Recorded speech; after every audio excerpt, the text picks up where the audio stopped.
chiam in nun say du in da an wam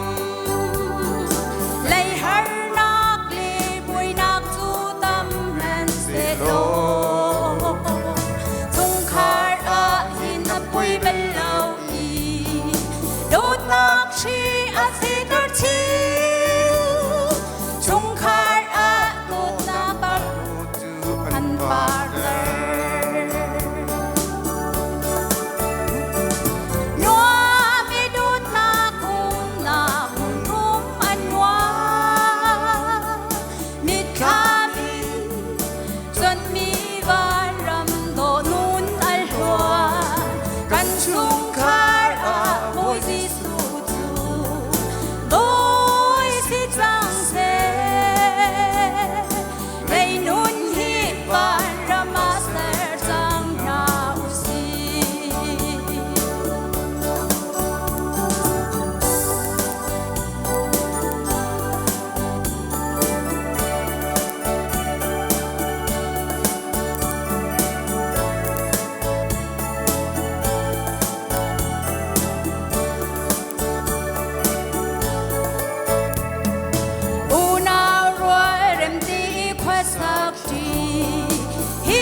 xóa roa vì ân đơn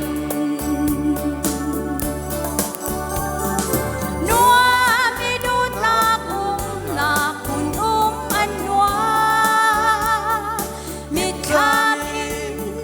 son mi varam do nun al hoa kan chung khar a boy Giêsu chu boy si chang se Master Tang Usi Lay nun hi Varam Master